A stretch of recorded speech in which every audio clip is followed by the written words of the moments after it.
Kang Mas Gareng. Ose iki ngapa iki? Iki ngapa, Wer? Bojomu kok metu saka omah kok ambruk ning pangkonku nangis glogo iki ngapa iki? Ngopo Gong tok kabake Gong?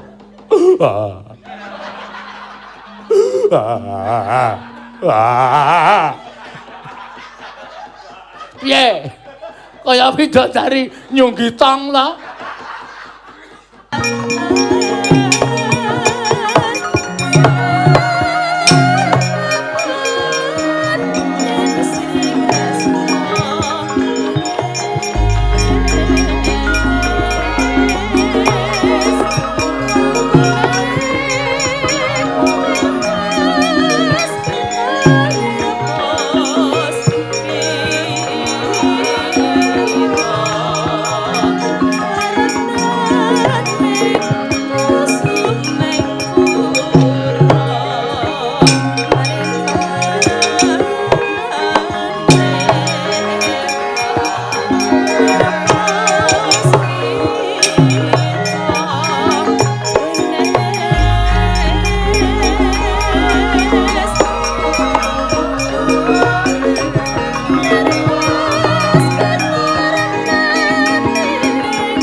Panggih kalih nyopisan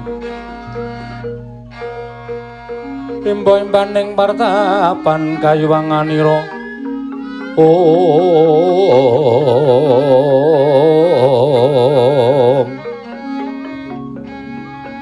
Aduh Gusti tingalana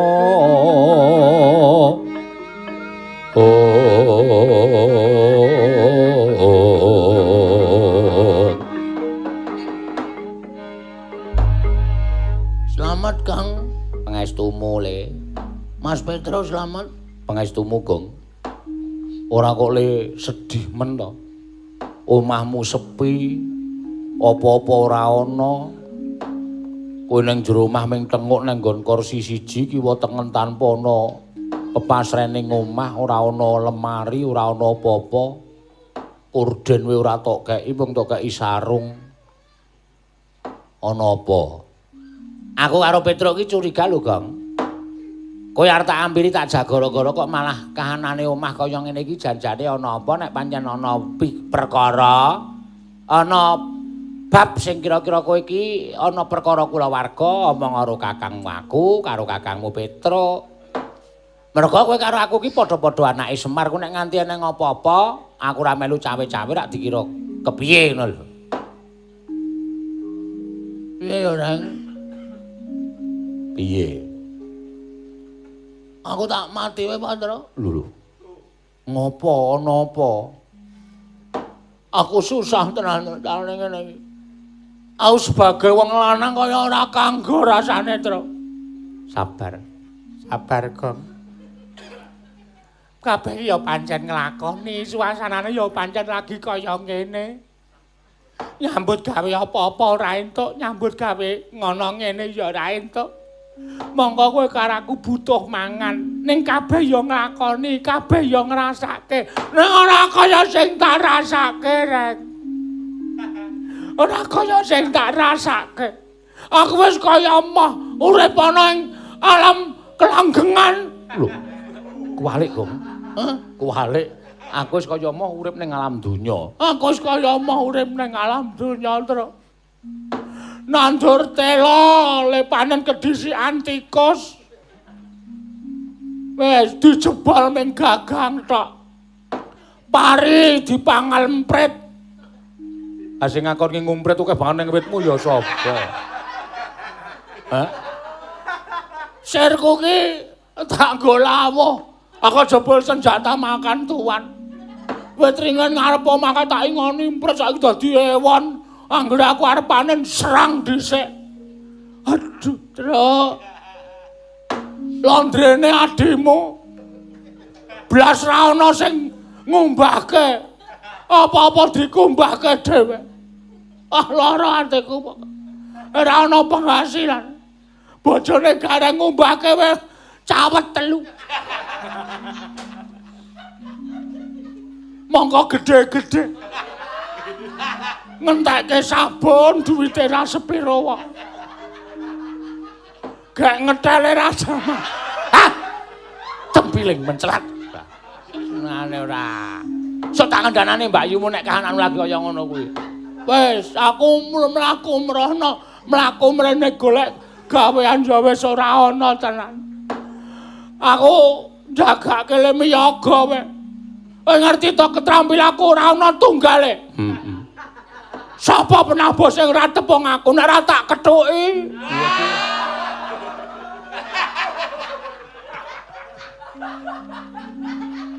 Ameng kethuke kok gleleke. Aja mendeng aku kacamata.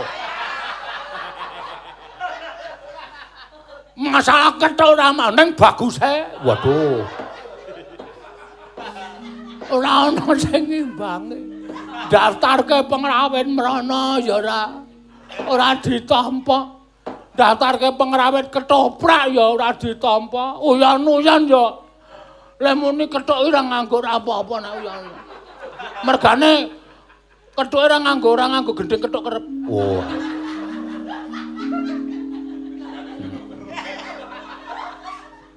Lara tenan. Kowe ndelok kanan omahku iki ta. Heeh. Lemari wis tak dol. Ha iya. Meja kursi tak gadhekke. Ora buka sandang, lemari sandanganku nangis kowe, Tru. Nangis kowe. Mergo jareku ya mung kari sing tememplek nang awak iki. Kathokku ya mung kari iki. Iki wis tanggo ning sawah, tanggo ning resepsi. Anggere isih gupak lendut takoni, "Lho Mas Bagong resepsi kok katanya gupak lendut?" Niki wau dawah.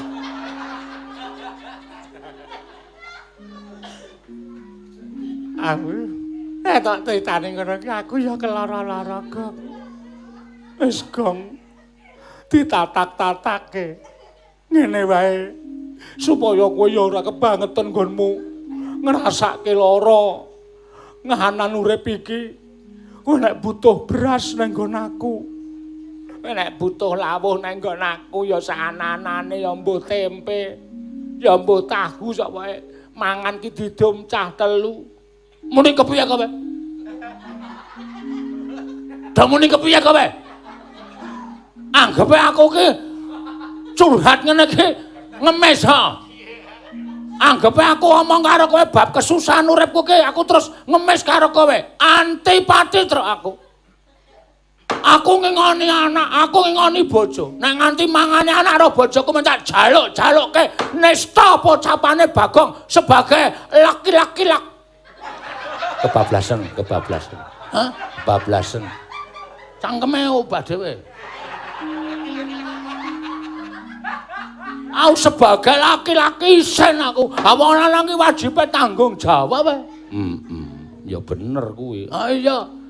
Nah aku terus nang nggonmu truk iki katal kuntek, gak ipiur. Aku suwe-suwe aku marai keset.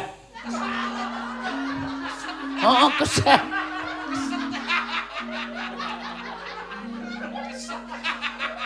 Ini kan padha wae. Lah iya. Marai keset aku. Aku dikira wegah nyambut gawe aku. Ora ya wis. Saiki sing baku tabah. Tabah, ikhlas, sabar. Ngono? Ya. Sesuk mesti bakal tinarbuka jagat anyar ing kebak ing kabungan lan gampang golek rejeki. Teori. Kata-kata kuwi. Aku sengit nang ngono. Saiki ditabah-tabahke, saiki diikhlas-ikhlaske. Besok kita akan menggapai sesuatu yang lebih indah. Indah apa? Tong sasi lho, Reng. Hah? Pitong sasi. Aku wae iso mangan cukup, mangan mung sak sendoke wareg kok. Aku iki lho, Rek. Aku ki nek ora akeh ora wareg. Ngono. Hah? Aku tahu awal-awale ora wareg. Iya. Ayo wong gek bojomu lemu ya. Ama kuwi edan, aku ngerti keadaan rumah. Aku ki hidup sehari-hari kaya wong eweh terus. Wo. Kanggo mangan wong loro ya adang aku. Edan tenan. Ya kala mangsa ajar poso. Hah? Hah? Ajar poso. Apa saya ben dina anggere mengancik Ramadan aku mesti poso 30 dina. Ah iya, kuwi kewajiban. Ah masa wis poso 30 dina sik kon poso terus. Lah Ramadan sok kapan aku tak takon. Wah ya Bagong yang tenan kandhan-kandhan. Ya saiki sirmu piye? Karepmu piye? Ora iki aku tak takon kok adikku wedok kok ora ana nang jero. Ngapa? Men ora entuk metu. Lah kok iso ora entuk metu? Bojoku kuwi nek ki dina apa iki? Ki dina Minggu. Dina Minggu ki bojoku ki mbah turunan siluman kok. Sebabe saben dina iki molak-malik. Wah to. Nek Minggu ngene iki tak pengen metu mergo ayune minta ampun. Wih. Ora tau ngerti ta kowe? Kowe nek ngerti dina Senin to? Heeh. Nek Senin ki kok kere. Oh. Nek Minggu ngene iki ayune minta ampun. Engko Selasa kaya juragan emas. Wih. Engko Rebo kaya tante-tante. Heeh. Engko Kamis kaya Bu Bariah lho, Tru. Ah iya. Mola-male bojoku kene ya semeh kebacut awake bojo. Ah iya. Iki nang jero lagi ngopo? Ora ngopo-ngopo. Oh ya wis nang jero wae. Nek kakangne loro teko ki mbok ya saura-urane gaweke wedang. Piye? Gaweke wedang. Netangi kamur kanku kowe. Oh tak omongi ya. Aku ketesuk lagi wedang putih, Truk. Kok kowe njaluk kon gaweke wedang iki saya kedelak-delak uripku. Men saya kedelak-delak uripku. Aku nek buta ngombe wedang legi, kuwi meng wedang putih karo buka majalah sing gambare wong ayu. Legi nang telak. Oh. Ngono lho. Wis, saiki arep ngopo? Gara-gara kok. Gara-gara ngopo? Gara-gara kewajibane awake dhewe. Aku wis ora arep netepi kewajiban nek carane. Uripku wis krekoso kok netepi kewajiban. Awang do ndelok aku do seneng do guyu. Ning uripku sing ngrekoso. Kowe ngerti ra, anggere aku bar gara-gara iki aku nang pojokan lapangan kae nangis terus aku. Aku ki iso nglipur wong akeh kok uripku dhewe ra ono sing nglipur. Lara tenan ora aku ki nek carane ngene iki lho. Tan samar pamoring sukma.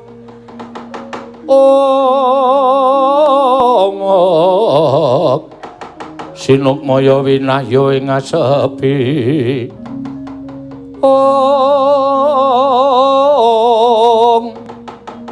Pambukaning warana tarlen saking liyep-layape ngaluyup.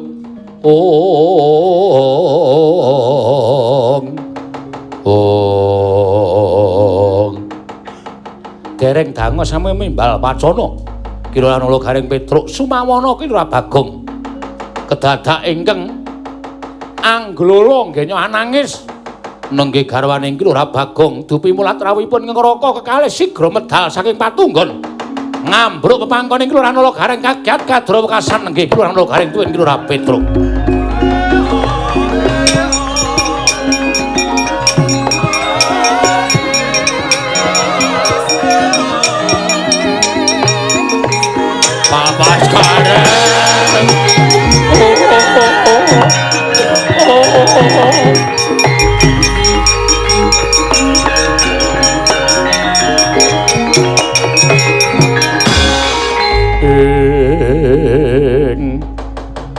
Punatwata mirah ingsun priyatin waspa kuming micil tuda tanpa karya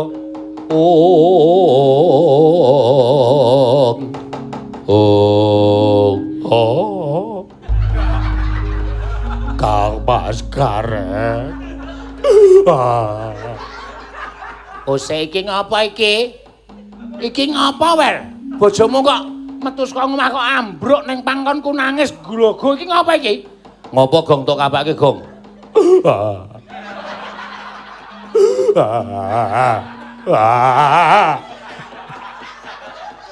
Piye? Kaya bidadari nyunggi tong to?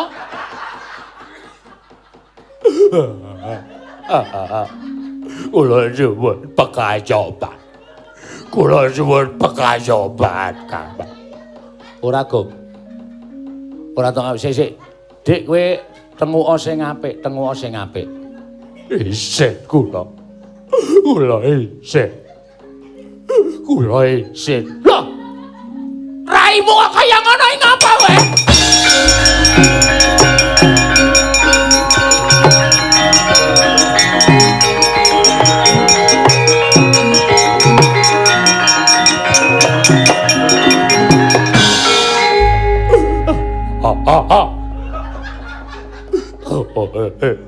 Ora kok sik. Kok mripatmu biru? Bathokmu menjata ngono apa?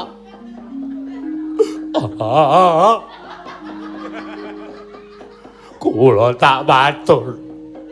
Nek kula ajrih kalih Mas Bagong. Laporan. Menono sing belani, laporan.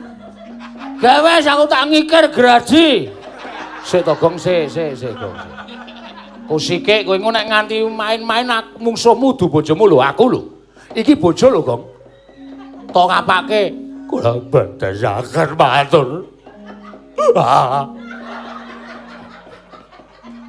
Sakit parah kula. Kula suwun pengadilan. Napa sing kula lakoni niki mergo kula kawrat lan ngeboti kalih Kang Mas Bagong. Mundur. Mundur kene. Nek wedi nang mundur nang mburine Bagong mundur kene. Kok nek Bagong macem-macem tak dupane raine. Kok kaya ngono kowe, Wer?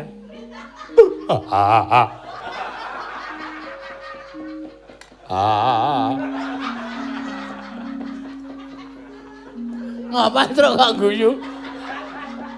Aku wong wedok nangis kok kaya ngono. Ora saiki tak takoni.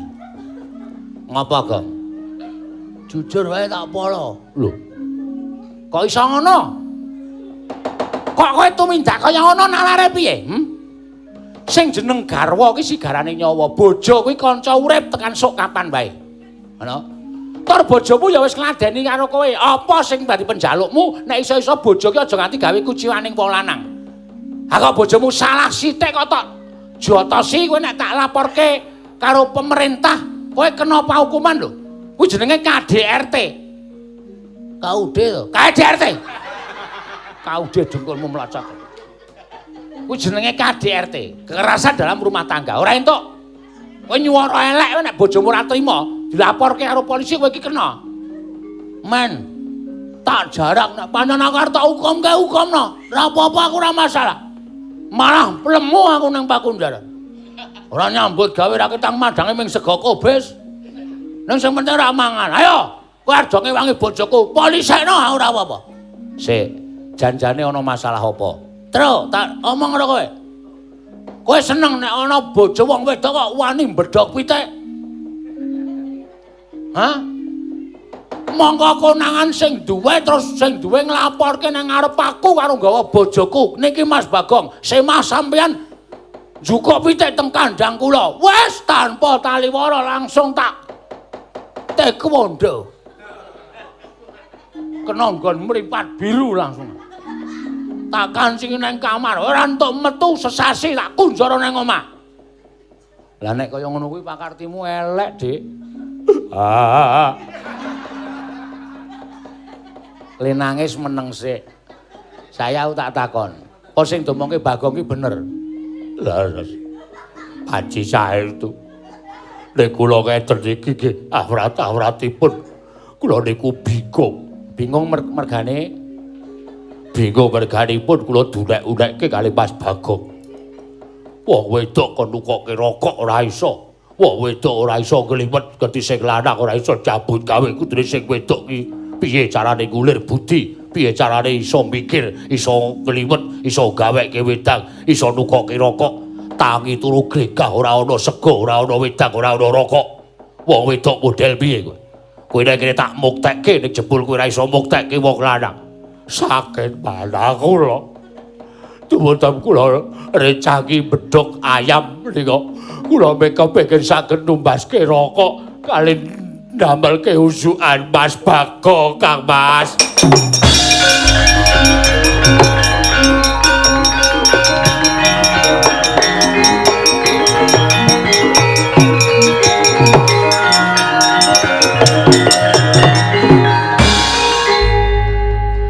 Apa wis pas? Nek ngono kuwi apa wis pantes kowe dadi wong lanang? Sing kudune iso nyukupi rumah tangga kuwi kowe puk solo puk. Kowe ora duwe hak nembung karo bojomu, tukokke rokok, liwetke gaweke wedang. Monggo kowe ora nyambut gawe. Monggo kudune wong lanang ki ngayani karo sing wedok. Ngono. Ora sak penakmu dhewe. Kowe aja menang-menangan dhewe. Nek kowe nganti nyempalani bojomu, kowe ngajar bojomu kaya ngono, mergo dasar perkarane kaya ngene, ora sudi aku ngaku adi karo kowe. Aku ora sudi duwe adi suwijining wong lanang sing kurang tanggung jawab kaya ngono kuwi. Iki nek nganti dingerteni tangga teparo, wirangmu ora mung nang kowe togong, ning aku karo Petro ya melu wirang, mergo duwe adi sing pangertine kaya ngono kuwi.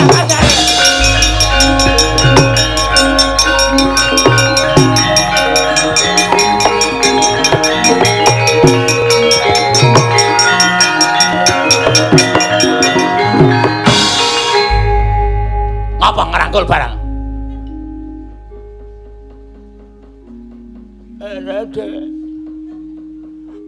Pakai waktunya meleh.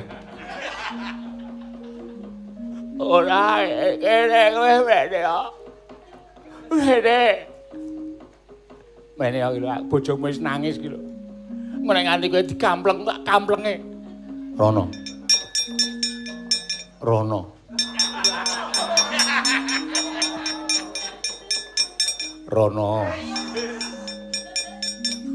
Tak serot ndasmu lho, Truk. Aku ki ngakon bojomu mrono kok.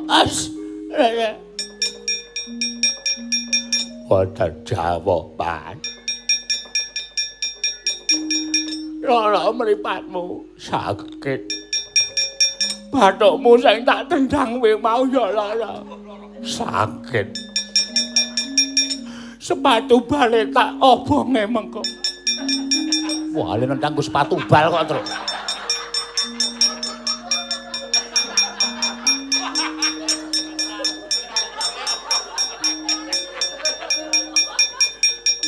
Isih mumet sirahe tase. Oh alah ya aku sareng aku ya.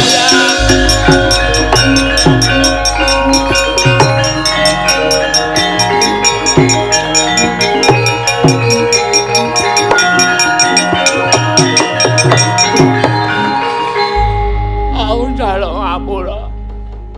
Aku sumpah, muga-muga sana aku ketemu wong ana perkara, aku ben dantel mataku. Karo men ditendang nganggo sepatu bal. Nang kudu golek perkara karo pemain bal-balan. Ha iya. Boten dados napa. Njaluk ngapura ya. Nggih. Ora, tidak ada harusnya aku berkata begitu. Nggih. Ngono ki rak Padang to, Le? Padang. Padang. Tak kira nek Madang. Nggih mboten napa-napa. Reng, apa? Truk. Ora melu gara-gara Reng. Lho, ngapa? Gandeng ndara-ndara ya wis ora peparing mergo kahanan kaya ngene. THR uang pesangon ya wis diirano. Aku njaluk pamit ya terus sementara aku tak lungase. Oh iya, lar nendi? Aku arep golek gawean sak entuk-entuke. Arep ndika. Wis pokoke sing penting iso nggo nyukupi karo bojoku karo anak-anakku. Ya nek niate ngono ya wis ora apa-apa. Yam wonten dawuh. Aku tak lunga ya. Nggih. Nek sampeyan mboten gadah sangu napa-napa. Wong budidaya nek perlu tekaning pati tak lakoni. Terus tetep omah te bojoku ya Reng. Ya. Ya nek aku engko ora mulih cilike 3 dina, gedene 7 dina, pesthene nek aku mati kaliren ning dalan. Gong ora ngono kuwi, Gong. Ora ngregon-ngregoni aku. Iki rasa tanggung jawabku. Pesthene nek aku mati kaliren ning dalan. Nek engko aku mulih aku iso nggawa Rajakaya luwih kuwi aku iso duwe derajat pangkat tenan kowe tak jak mukti. Nek sampeyan pun lali kalih kula. Ora. Teng kutha niku kathah sesawangan sing apik-apik, kathah sesawangan sing endah-endah. Mengke nek pun entuk sesawangan sing apik kalih kula lali. Ora wis to, sumpah aku ora bakal lali karo kowe. Nang sing wigati aku ikhlasnose ya Reng aku njaluk wektu 3 dina tekane 7 dina. Mesti ana kabar aku mukti apa mati Reng. Wah, sing hati-hati ya, Kang, sing hati-hati.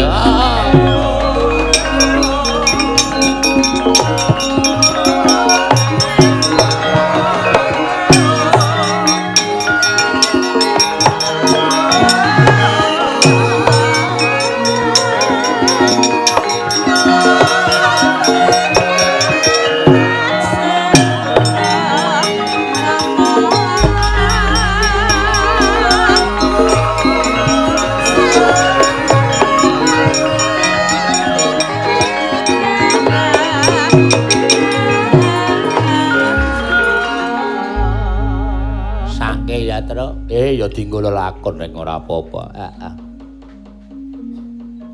Kok kaya tau nguruh lakon iki ta, Tru aku? Nendi. Kaya tau ngrungokke ketoprak persis ngene iki. Ya wis ora apa-apa lah, sing penting sah kaya ketoprak ya kaya sing penting pikiranmu ki ora. Heeh. Ya wis muga-muga Bagong ya ben entuk apa jenenge iki dalan nyambut gawe ya, Tru. Heeh. Entane nang omahe Bagong wae rasa muling kok ade malah rasa metu ming 3 dina gedene 7 dina wong ngono sedulure dhewe. Ha ya wis. Ngewangi bojone Bagong. Ha iya. Wong lagi lara matane engko nek ora weruh mlaku barang rak dadak dituntun to. Ha iya. Ya iya Tra ya. Yo wis ngaru ngenteni kabare Bagong. Ha iya.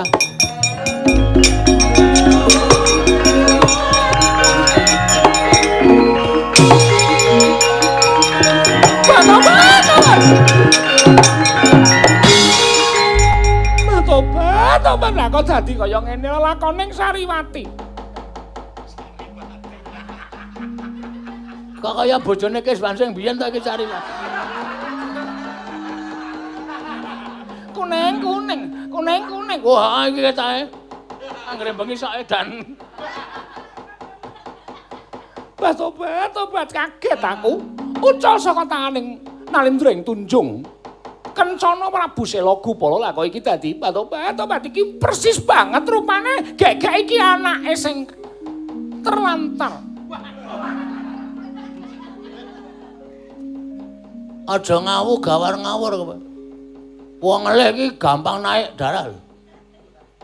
Wis 2 dina iki aku ora mangan mlaku terus tanpa mandeg prihatin golek gawean. Aku dadi kowe ngomong kaya ngono sampe namu dhewe Batoban, kowe iki balaning Prabu Selagupala. Ora tepung karo Prabu Selagupala. Ora sudi. Ora siut kowe wong apa marmut. Lah terus kowe sapa? Aku Bagong. Saka ngendi? Saka Karangkadempel. Kowe kok mlayu-mlayu ngapa kowe? Jenengmu sapa? Aku Sariwati. Sari Murni, Sariwati. Kok kaya minumang.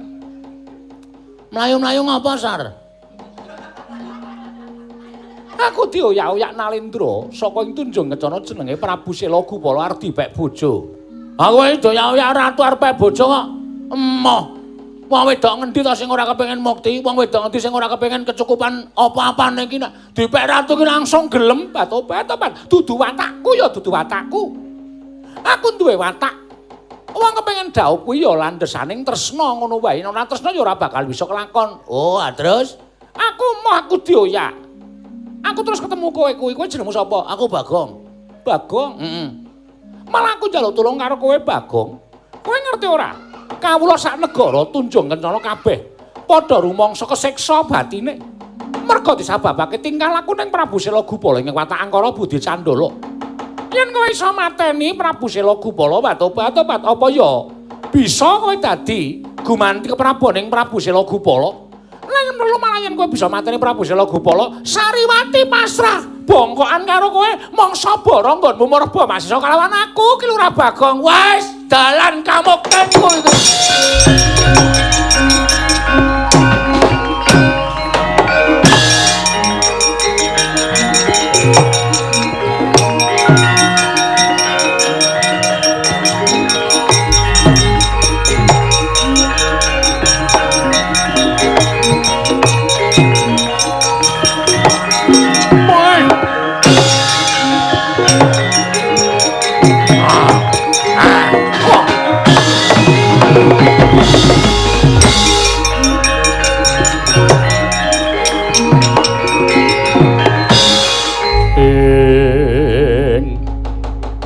Kepapak keperanggul mungguh ngayuda kepapak bawat nyobentar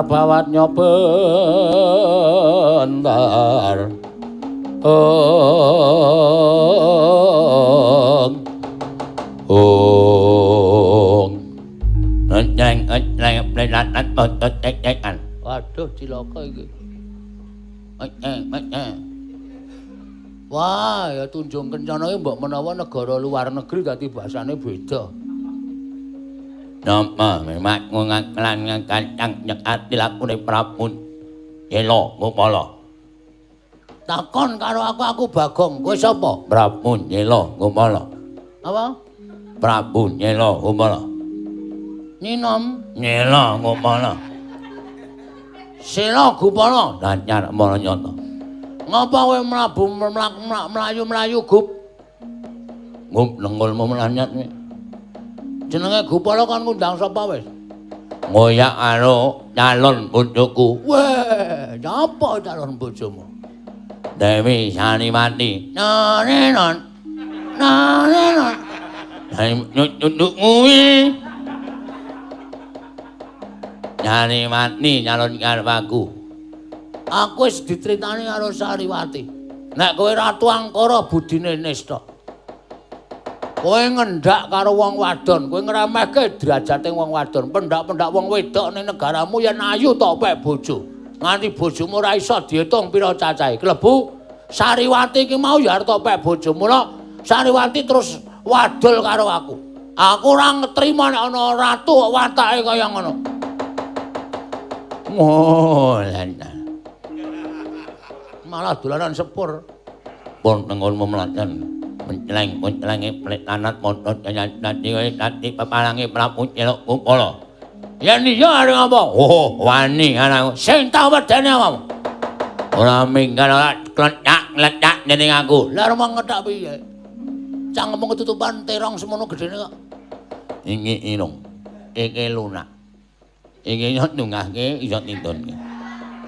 Panjen po nyihine nek dong ora diamak-amake ya ngene iki. Gentayong medun ngono ya.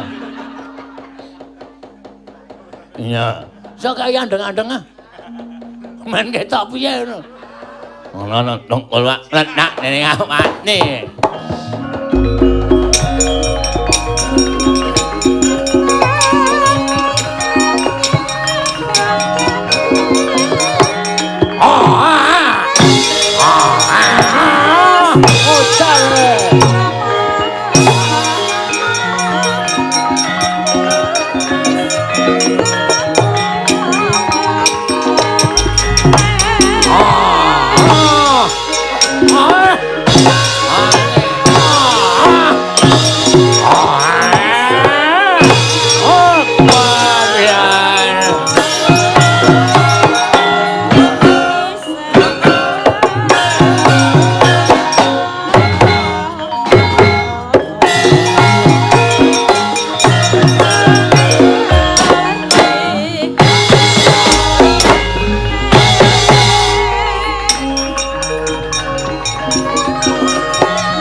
digdaya tenan. Aku diklethak rasane ora kaya kecokot tuntu keri. Kaya dimot mingan. Geli rasane ya. Sena Bupala. Kowe aja gleleng kowe. Kowe ora ngerti sapa sejatine Bagong. Aku ayang-ayane Semar Badranaya. Semar kuwi bapakku. Kekuatanku sejatine padha karo Semar. Ya meng aku ora iso ngetokke kekuatanku. Ora ngerti rapale, ora ngerti aji-ajine. Ning jane aku nek wis gelem matek aji, epek-epekku tak gathukke tak gonggrayang awakmu. Ora sena mergo layu aja dundang Bagong tak kandhani.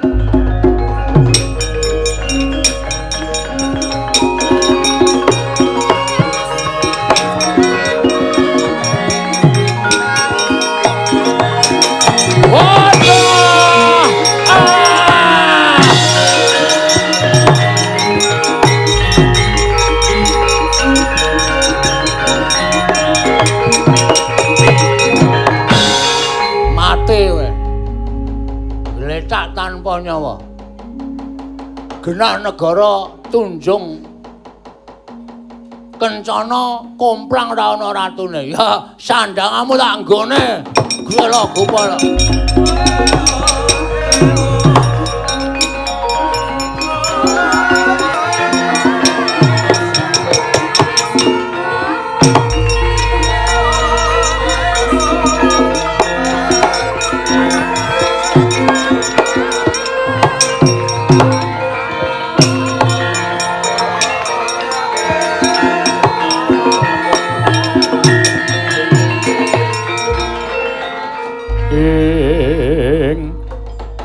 Tan samar pamoring sukma sinungmaya winayu ing asepi sumimpen telenging kalbu pambukaning warana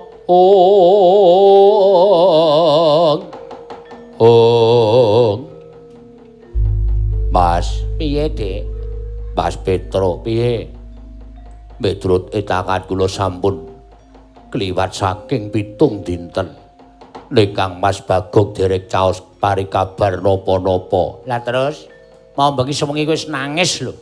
Kangen kula kali Mas Bagong. Kula ajri nek Mas Bagong supe kali kula, supe kali sampeyan, supe kali Ka Mas Petro. Lah terus napa mboten langkung prayoga dipun padosi. Apike pancen ngono truk. Ya wis, yo tak tutke goleki wae engko mbok menawa Bagong lali karo Purwodasena. Monggo kula dherekaken.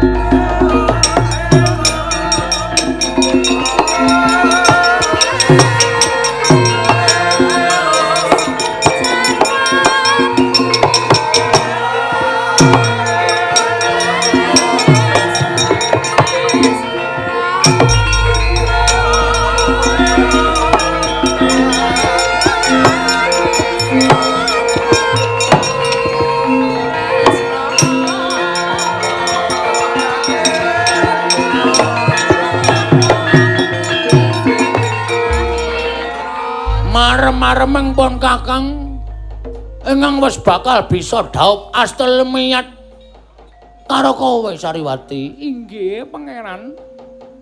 Semanten ginatian pasuryanipun panjenengan menika kados mangkaten nanging kula ugi tresna lan panjenengan. Aduh, nyawa-nyawa jimat kula. Aku pengen gandrung kowe Sariwati. Kula semanggaken badhe nyekar menapa gandrung menapa. Ayo, kanca. Lho, wong gandrung ngatresnan kok gugur gunung. Wis aku meng kuwi. Sanesipun menapa ya? Dadi ati menapa terus? Ora dadi iwak. Mane dadi ati, dadi gule apa dadi tungseng temonjo. Men dadi ati nggo ngapa? Sae-sae aku le nembang. Inggih ngestakaken dawuh.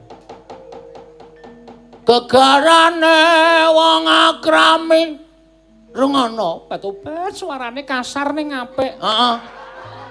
Aku duwe geng jenenge Sariel. Menapa menika? Kasar tur ngeyel. Tutu panda tutu rupa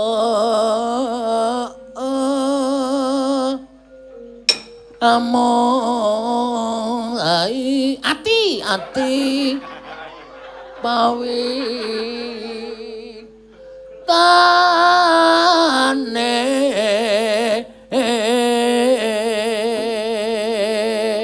aduh aku tak cekel gelukungan iki le merinding tekan kempel lusut luput karang bahasane iki dhewe-dhewe ya ana lho sing sinden muni lusut pisan luput pisan kena pisan yen gampang luwe gampang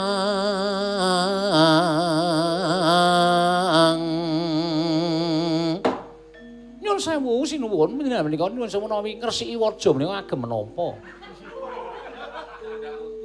akarang wong desa ya mung nganggo bata sapunika dados Nalindra ya kedamawi nuwun sewu ingkang langkung sae apa hah sing apik apa sing ngarang dhewe pertama lho ngresiki waja nganggo pertama maksudnya digebek sik terus tekan ndi mau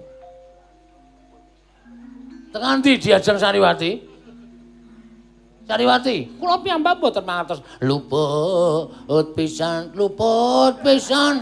wah kelangane kok wong ya ora iso nembange kok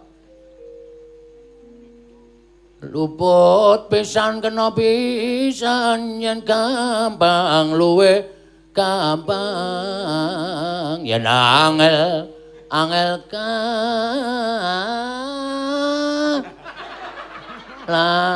langkung tan kena tinumbas arta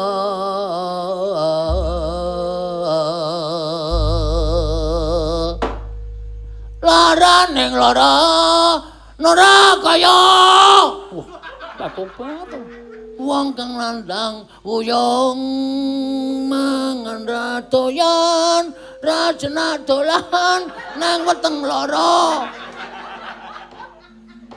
mong kudu weruh weteng ati do kusuma asu ayu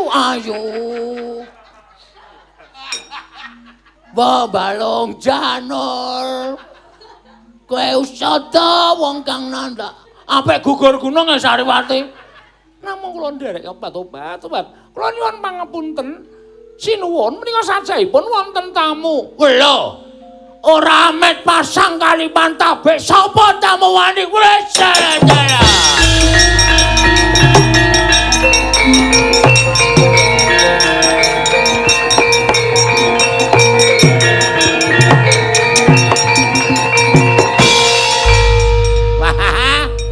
wah mula kok ora ana kabar wer kowe wis mukti cah bagus kowe wis mukti aduh adikku adi apa Gong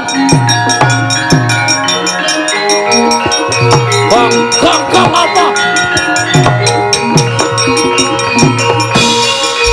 boten iki terbabar pisan wonten pekabaran Mas sampeyan mus mukti kawibawa kagem busana kados mekaten Mas Bagong kula ingkang garwa Mas Bagong bojo piye agem banget manungsa rata batu-batu coba ngadeg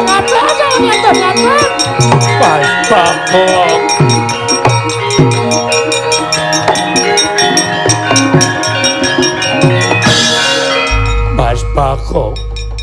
Mas Bagong sampean kok lali karo sumpah sampean. Kowe kensingan apa, Wer? Aku kakangmu Gareng. Aku kakangmu Petruk Lugong sing kok nunggu bojomu kowe golek gawean. Saiki bareng kowe dadi ratu, kowe mukti kok kowe lali karo bojomu. Ban, kula suliyem. Kula bojo sampean, Mas. Piye? Muni kepiye kowe? Hah? Aku ki ratu, Bagong sapa? Bagong wis almarhum. Ora ana Bagong. Sing ana Prabu Selagumala. Sampeyan Mas Bagong, kowe ora pikandak kepruk watu jasmu kowe kepas. Ayo, Tru.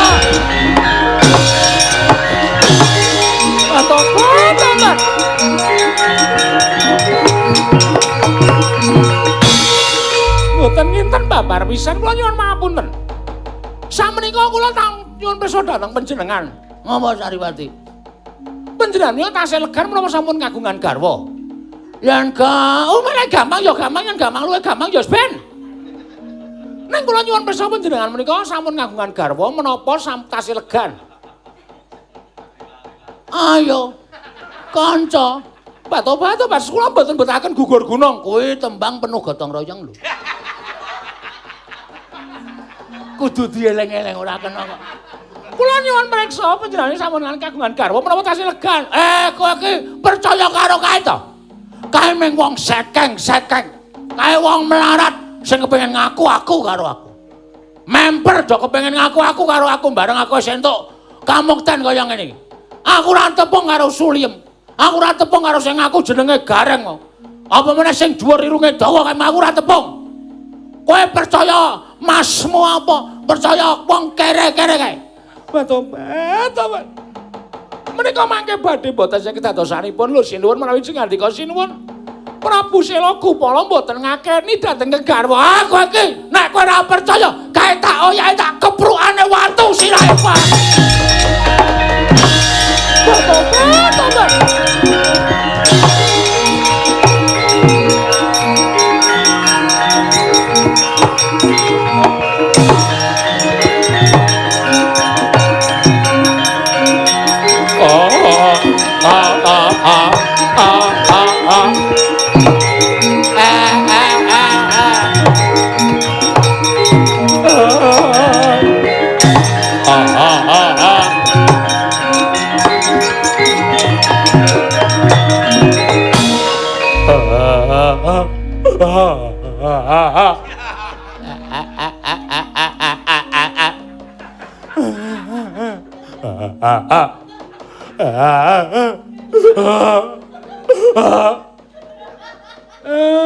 Iki ora ana ngimpi apa-apa kok dadi ana wregul nglumpuk.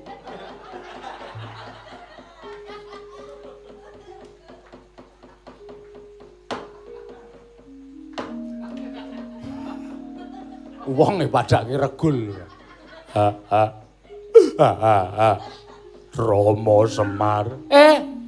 Iki rak Suliem to? Nggih. Ngopo Gareng barang kok nangis, Petruk kok nangis?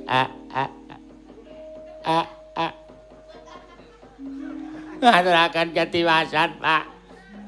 Nalika semanten kula niliki Bagong teng griya. Bagong niku arep kelalu merga kahanan uripe. Bagong wis mala bojone merga keluputan terus Bagong eling sadar nek apa sing ditindakake niku kleru. Iya. Bagong terus lunga titip bojone kalih kula kalih Petruk. Reng nek aku ora bali 3 dina gedene 7 dina aku mati nang dalan Kaliren. Nek aku engko mukti kowe tak kabari. Aku lho nggih weling kalih Bagong, Gong aja lali karo bojomu lho. Ora, pokoke sumpah demi Tuhan aku mesti nek mukti bali. Bagong saniki wis dadi ratu. Mbah saka jalane saka napa ning nganggo sandangan Nalendra jenenge Prabu sinten mau Suragupala. Heeh. Gandrung karo wong wedok lagi do roman. Dumadakan bojone teka, bojone diantemi, ngaku nek udu bojone. Bagong ora ngaku nek Suliem adi kula niki bojone. Wah, kepanjingan apa kae ha?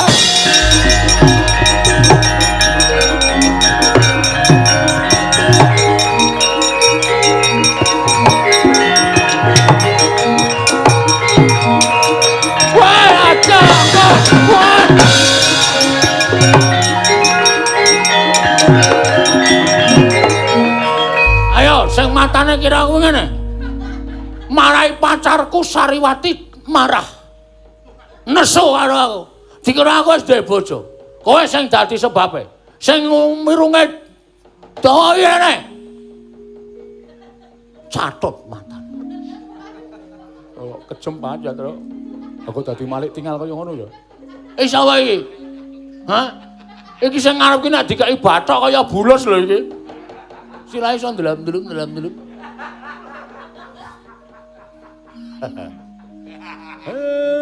Kowe kok dadi kaya ngono iki ngopo to, Dole?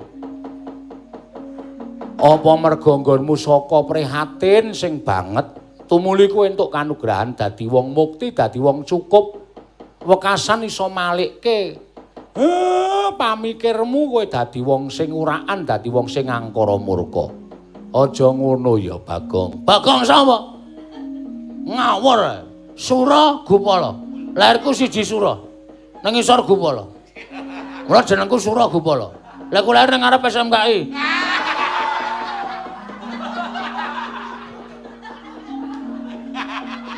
Ngawur kowe. Kuwi enak. Arep ngapa kowe? Terus kowe rene arep matani karo wong kira karo wong irunge doe. Karo jenenge Suliem, wong lemu banget. Asli wong lemu. Gedhe tenan wonge. Saya saiki meteng. Wah. Gemblem. Nek cara kendang ya kendang bem. Hai. Tung gemblem.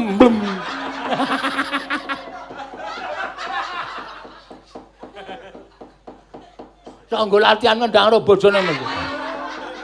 Kon mbrangang terus sirahe keplaki tumblong to blem.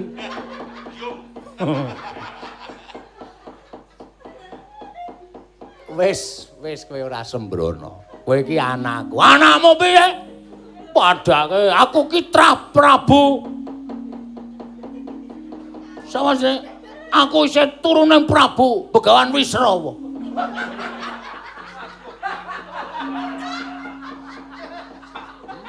Aku isih eyang buyutku ki Prabu Sumali.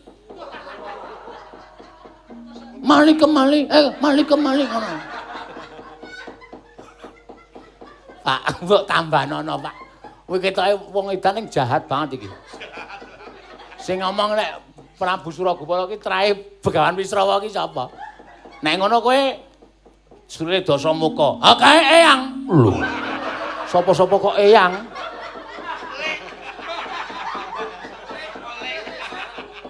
Mula aku kejem. Mula aku wengis. Wengis lahir batinku. Mergo aku pancen turuning Prabu Suman. Aku isih nasanake Prabu Kunjara Karna. Wah, serem kabeh. Aku klebu bakal dipek mantu Prabu Niwata Kawaca. Pajak. Seswane Rama Bargawa. Ayo, areng apa kowe? Aku nek digdaya ya digdaya. Aku kekasih Sang Hyang Bathara Wenang. Kelangenane Sang Asih Prana. Ya Sang Asih Prana ya asih bu bakule lotek. Saedian ora. Hah, arep apa kowe? Ngapa Mir? Kok Mir? Ayo kowe, kapokmu kapan kowe? Tepung ta? Ora iso. Aku nggon aku ki nek kata-kata terakhir ki mesti tambahi Mir. Arep nanti Mir ngono kuwi. Kuwi kata-kata terakhir nek cara Bantur iya J ngono kuwi. Lah J-ne iku nek cara nggon aku Mir. Ayo jajan Mir. Ngono kuwi meng kata-kata dialog adat budaya. Pancayo terus yo. Piye? Padake becak aku. Arep tak pancal ki sing numpak sapa? Ora macem-macem kowe. Ucap kacarita. Salebeting Prabu Suragupala. Nalika semanten duka yasinipe panandene iki Lurah Semar katingal komat kamit tutukipun angrakapal daya pangruwatan nenggih kulha balik caraka balik den tamakaken dening Ki Lurah Semar wonten dadaning Sang Suragupala. Oncat digya kala Suragupala ingkang suwur batan sukma kemanjing angganing Ki Lurah Bagong.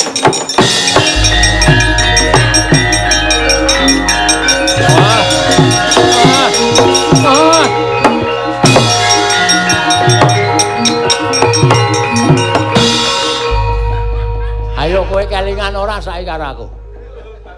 Bapak iki. Kae gareng kae? Heeh. Ayo Petro kae? Heeh.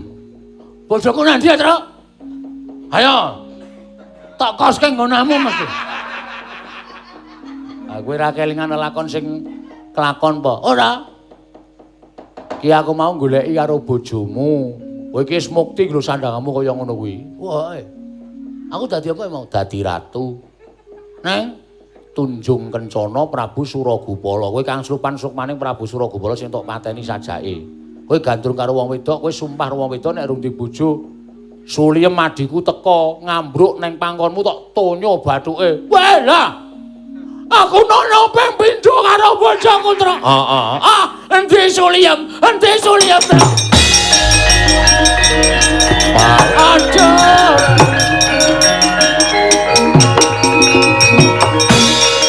Kowe tak tono ping 3 ya, Suliem. Nggih. Wingi nggon mata karo nggon bathuk iki mau kena nggon apa? Niki wau genirung. Mimisen ora? Mboten. Nyobat mimisen. Pancen setan kok Bagong kira. Mari to, Yem. Mari. Wong iki marine gampang kok. Kene. Mas. Tengarepe bapak. Alah santai. Sisine. Mboten sah. Ngagem busana kaya ngoten. Tak ganti sik. Aku njuk ngapura ya, Yem. Mboten napa-napa. Aku karo kowe sayang. Bagong, ayo. Wong tua kok ora dikeki. Wong edan. Aku njaluk ngapura. Pak, aku njaluk ngapura, Pak. Nek ora tak ruwat, ora rampung-rampung wis tak kene. Yes. Sah. Nek ra saka daya pangruwatanku, ora bakal rampung tak kandhani.